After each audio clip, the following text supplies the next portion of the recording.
আসসালামু আলাইকুম। আমাদের আউটসাইড অর্ডারের আজকে আমরা এই ফরম্যাটে কিছু ম্যাথ করব। দেখো, তামান্না লিমিটেড ম্যানুফ্যাকচার কত 4000 units of a product during a year, অর্থাৎ তামান্না লিমিটেড কিছু 4000 পণ্য উৎপাদন করেছে এবছর। কস্ট অফ দ্য প্রোডাক্ট, অর্থাৎ এই 4000 পণ্য উৎপাদন করতে কি কি খরচ করছে।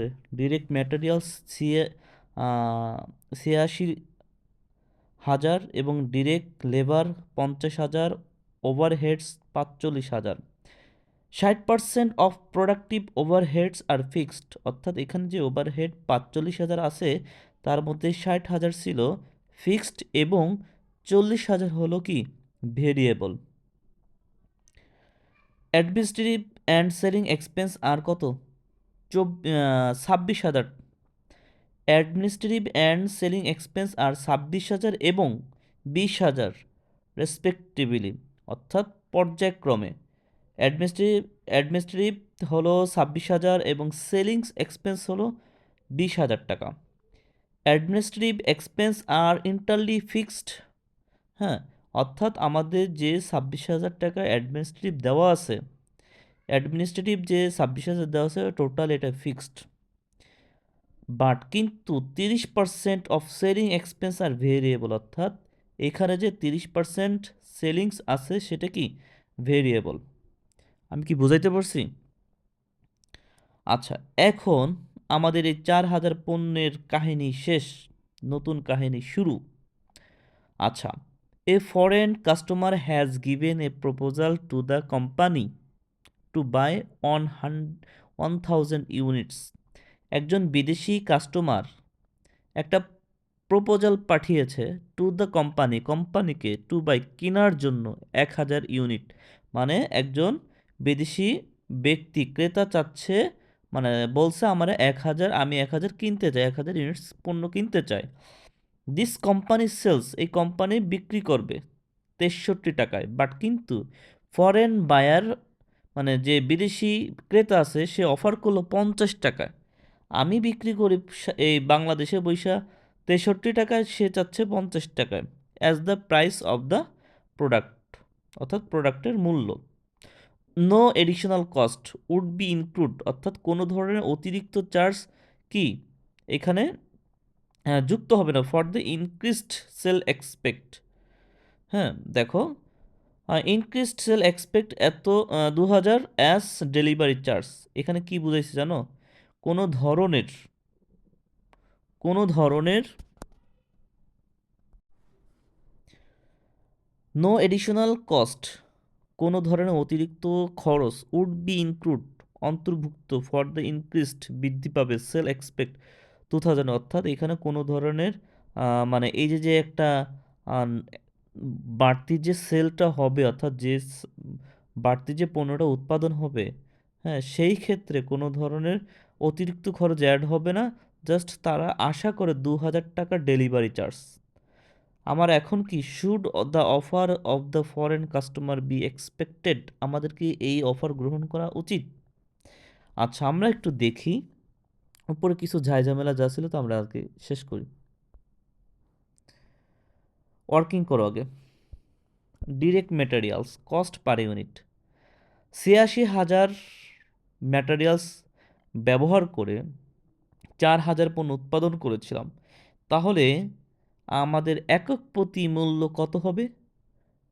86,000 86,000 টাকার ম্যাটেরিয়ালস ব্যবহার করে 4000 ইউনিট পণ্য উৎপাদন করেছিলাম, তাহলে একক প্রতি ম্যাটেরিয়ালসের দাম হবে 21.50 টাকা। Direct labour cost per unit 50,000 টাকা। 50,000 টাকার বিনিময়ে যে লেবারের হিসাব, মানে 50,000 টাকা লেবার ব্যবহার করে আমি 4000 পণ্য বানিয়েছি, অর্থাৎ 50,000 টাকার মাধ্যমে যে 4000 পণ্য তৈরি করেছি, অর্থাৎ direct labour cost per unit কত দাঁড়ালো 12.50। প্রোডাকশন ওভারহেড 45,000 টাকা। প্রোডাকশন ওভারহেড কত ছিল? ৪৫,০০০ টাকা, সেইখান থেকে ৬০% ফিক্সড, অর্থাৎ আমাদের যে ৪৫,০০০ টাকার ৪৫,০০০ টাকা, দেখো ৪৫,০০০ টাকা, এই ৪৫,০০০ টাকার উপরে ৬০% প্রয়োগ করলে আমাদের কি ফিক্সড বের হয়ে যাবে, অর্থাৎ যে ৪৫,০০০ টাকা উপরে দেওয়া আছে প্রোডাকশন ওভারহেড, এই ৪৫,০০০ টাকার মধ্যে ৬০%ই হলো ফিক্সড। এই জন্য আমরা ৪৫,০০০-এর উপরে ৬০% দিলাম, ৬০% প্রয়োগ করলাম, তাতে আমাদের ২৭,০০০ টাকা ফিক্সড চলে আসে। আচ্ছা, ৪৫,০০০-এর উপরে যদি আমি এখন, আচ্ছা ৬০% যদি ফিক্সড হয়, অবশ্যই 40% ভেরিয়েবল। আচ্ছা, ৪৫,০০০ উপরে 40% প্রয়োগ করলে আমাদের কত আসে? 18,০০০ টাকা। এই 18,০০০ টাকায় ভেরিয়েবল ছিল। আমাদের ভেরিয়েবলের একক মূল্য বের করতে হয়। ভেরিয়েবল এখানে 18,০০০ টাকা, ঠিক পুরাতন যে প্রোডাক্ট, অর্থাৎ এখানে আমাদের পুরাতন প্রোডাক্ট বলতে বোঝাচ্ছি এই জিনিসটাকে। এই ভেরিয়েবল বের করতে হলে আমাদের এই জিনিসটা দিয়ে ভাগ করতে হবে সবসময়, এই জিনিসটা দিয়ে ভাগ করতে হবে। তাহলে আমাদের কি করছে দেখো, ভেরিয়েবল বের করতে 18,০০০-কে 4,০০০ দিয়ে ভাগ দিছে, আমাদের পার ভেরিয়েবল ওভারহেড বেরোচ্ছে 4.50। সেলিংস এক্সপেন্স ছিল আমাদের 20,০০০ টাকা, দেখো। হ্যাঁ, 70% তার মধ্যে ফিক্সড, অর্থাৎ 20,০০০-এর উপরে যদি 70% প্রয়োগ করি তাহলে 14,০০০ আসে ফিক্সড। আচ্ছা, 14,০০০ আসলো, 20,০০০ উপরে 30% প্রয়োগ করতে হবে, তাহলে আমাদের ভেরিয়েবল বের হবে। ভেরিয়েবল 20,০০০ উপরে 30% প্রয়োগ করলে ভেরিয়েবল বের হয়েছে 6,০০০ টাকা। এই 6,০০০-এ যদি, আচ্ছা আমাদের ওই যে পূর্বে একদম পুরাতন ইউনিট দিয়ে অ্যাপ্লাই করতে হবে, তাহলে আমাদের ভেরিয়েবল সেলিং এক্সপেন্স বের হয়ে যাবে। তাহলে আমাদের এখানে 6,০০০-কে আমি 4,০০০ দিয়ে ভাগ দিলাম, আমাদের আসলো 1.50। আমাদের একটা জিনিস দেওয়া আছে, অ্যাডমিনিস্ট্রেটিভ এক্সপেন্স ফিক্সড 26,০০০ টাকা দেওয়াই আছে। বলা বলা ছিল যে টোটালি অ্যাডমিনিস্ট্রেটিভ এক্সপেন্স ফিক্সড করা, আমাদের সবই হয়েছে, তাই তো। এখন আমরা আসল অঙ্কে আসি। শুনো, সর্বপ্রথম একটা কাজ করবা, সেটা হলো ভেরিয়েবল যে ওভারহেড ছিল, কি কি ভেরিয়েবল আর কি কি ফিক্সড, সেটা আগে লিখে ফেলবো আমরা। যেমন direct materials variable, direct labour variable, production overhead variable, selling expense, sellings overhead variable, এগুলি সব লিখে ফেলবো। একক মূল্য লিখে ফেলবো, আমাদের এই কাজটা করতে হবে, একক মূল্য লিখে ফেলবো, তাই তো। তারপর ফিক্সড যেসব জিনিস ছিল, যেমন প্রোডাকশন ওভারহেড ছিল, অ্যাডমিনিস্ট্রেটিভ এক্সপেন্স ছিল, সেলিংস অ্যান্ড ডিস্ট্রিবিউশন এক্সপেন্স ছিল, এগুলি কি আমরা পাইছিলাম না? এগুলো আমরা অবশ্যই পাইছিলাম। কোথায়? সব নিচে আমরা মাত্র করে আসছি, যেমন 27,০০০ প্রোডাকশন ওভারহেডের নিয়ে আসবো ডিরেক্টলি, তারপরে অ্যাডমিনিস্ট্রেটিভ এক্সপেন্স 26,০০০ এটা পাইছি, সেটাও নিয়ে আসবো, সেলিংস অ্যান্ড ডিস্ট্রিবিউশন এক্সপেন্স যেটা পাইছি এটাও নিয়ে আসবো, সব আমরা ফিক্সডগুলি নিয়ে আসলাম। আমরা সর্বপ্রথম এই ভেরিয়েবল যেটা ছিল সেটা আগে লিখবো, একক প্রতি ইউনিট সহ।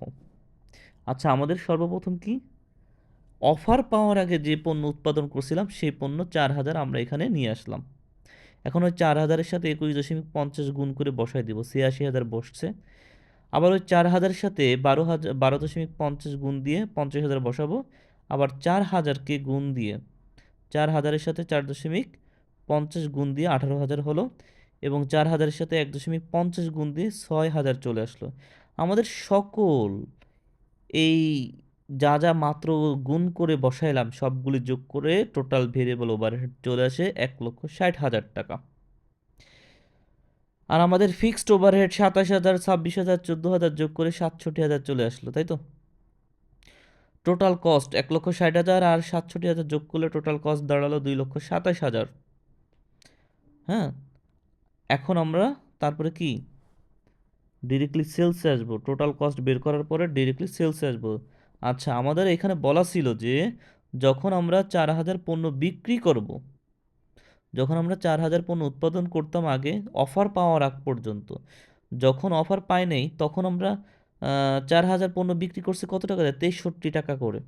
তা 4,০০০ গুণ 63 যদি প্রয়োগ করি তাহলে আমাদের বিক্রয় মূল্য দাঁড়াচ্ছে 2,52,000 টাকা। টোটাল কস্ট 2,27,000, আর সেলস ছিল 2,52,000। 2,52,000-কে 2,52,000-কে বিয়োগ 2,27,000 বিয়োগ দাও। 2,52,000 থেকে 2,27,000 বিয়োগ দাও, তাহলে আমাদের ইনকাম দাঁড়াচ্ছে 25,000 টাকা। অর্থাৎ আমাদের অফার পাওয়ার আগে আমাদের ইনকাম আসতেছে 2,52,000, সরি 25,000 টাকা লাভ হচ্ছে। আচ্ছা, অতিরিক্ত 1,000 পণ্য আমরা এখন কি করব? অতিরিক্ত 1,000 পণ্য আমাদের কাছে অফার আসছে। আচ্ছা, সেই 1,000 লেখলাম।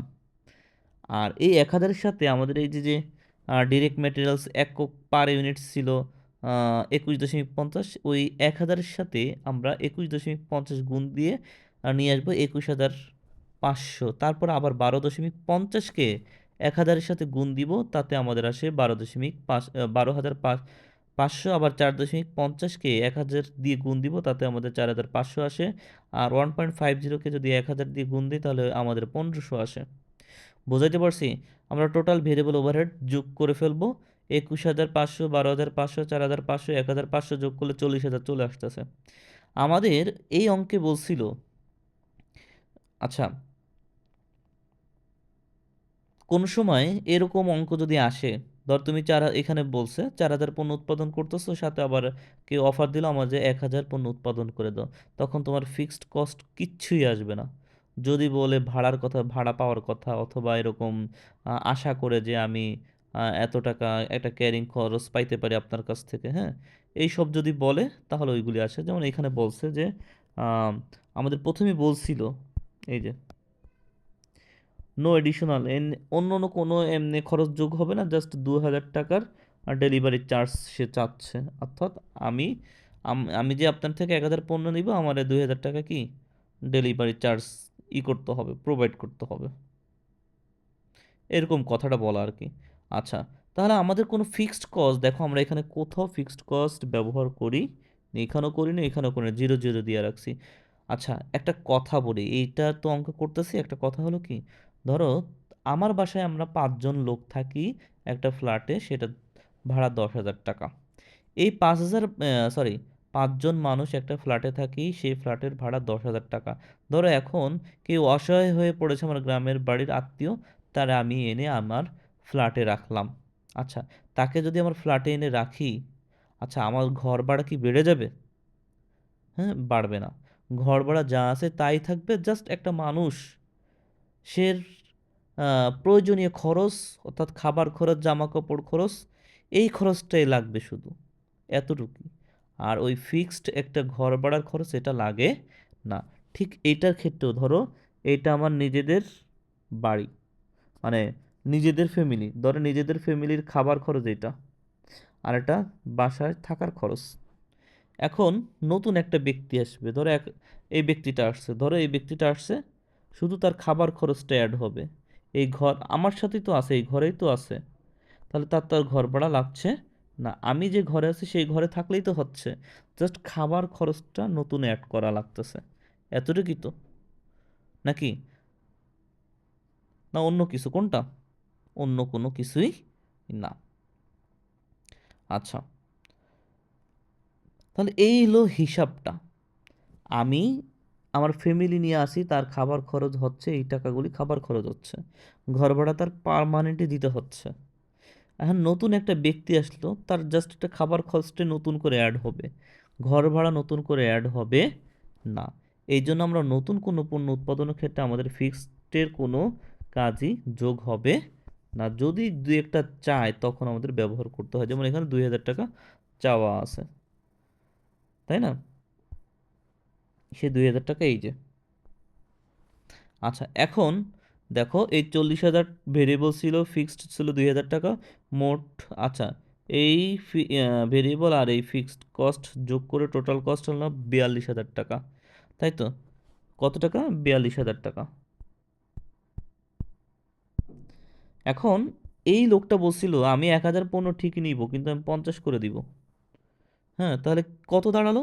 সে আমার কাছে 1,000 পণ্য নিল 50,000 টাকা দিয়ে, কিন্তু তার এই পণ্যটা উৎপাদন করতে আমার 42,000 টাকা খরচ হয়েছে, তাই তো? মোট লাভ হলো কি? 8,000 টাকা। বুঝতে পারছো? তাহলে এই লোকটার অর্ডার কি নেওয়া যাবে? অ্যাবোভ স্টেটমেন্ট শোস, অর্থাৎ উপরের প্রমাণ দেখাচ্ছে দ্যাট যে উইল ইনকাম ইনক্রিজ, আমাদের ইনকামটা বৃদ্ধি পাবে বাই কত, 8,000 টাকা। So the foreign offer should be accepted. হ্যাঁ, সরি, হ্যাঁ,